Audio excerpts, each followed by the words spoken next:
Hey guys, this is my review on the NES Mini that just came out and is in every home. Well, not every home. I don't know. I don't have evidence. Um, this console was licensed, and I'm going to do that. Licensed by Nintendo for, I think, for the reason to help fund the Nintendo Switch, which is a hybrid console. And this is basically helps everyone that hasn't played retro games or had them in the past. And yeah, let's check how it is. Now, the first thing, as you can see, this thing is small, basically, because that's why they call it the Mini. My hand. Yeah, look at that. Sheesh. This thing is small.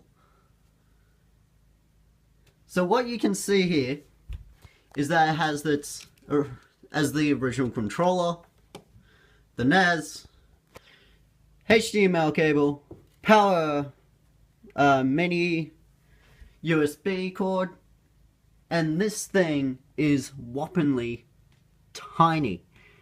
Apparently this doesn't come up to use cartridges, so yeah, I am sad. But as you can see, it still has the original buttons, and they still have their original functionality. The one thing that surprised me, well, not surprised, it was kind of, yeah, obvious, that you can use the Wii controller because it's the same connection. As you can see there, it's just you have to modify it where they have, yeah, this little thing connected to it, so you have to take that off if you want to do multiplayer. So it's basically you're just saving around about another $10 or $15 for a second controller. Now this is the library. As you can hear, it has a setting tune and a whole bunch of games that I can click, will clearly enjoy. Not only it has the great like Castlevania, The Legend of Zelda, a whole much more.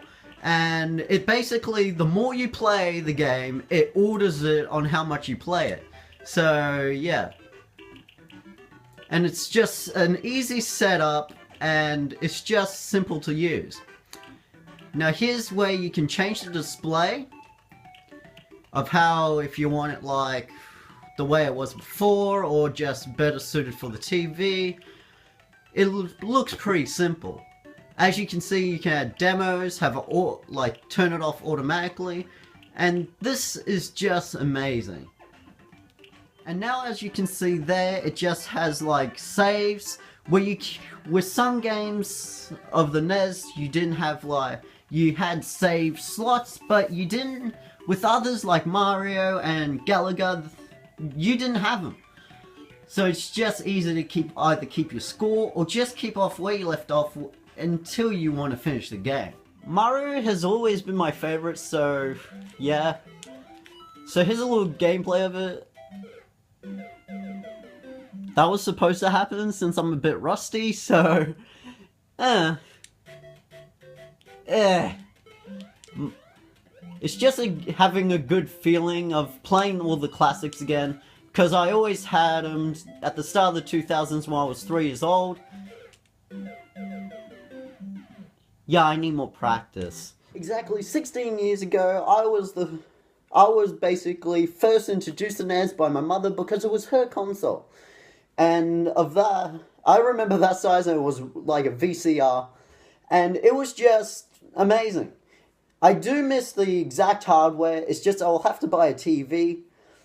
But with this, since it's, well, flash screens and HDMI now, it's just very easy to just hook it up still and play all the good games.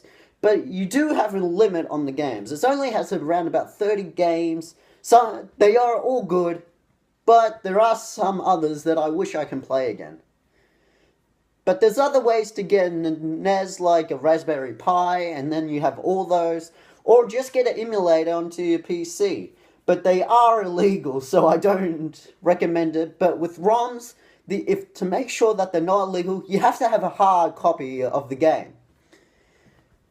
Even though that the NES is smaller, you can still take it around anywhere. As long as your friends have a HDMI TV, you just show them, good as done. That's it, guys. If you have the NES, put in the comments and type in which game that you love the most. There's going to be another mini console, which is a Sega console with more combat, and I'm hopefully do a review or just get that to play around with. This one's my mother's. I'm still trying to get my own because I want my own, just to say. So put a comment below if you love retro gaming and that you rather see it more in the future. Enjoy, guys.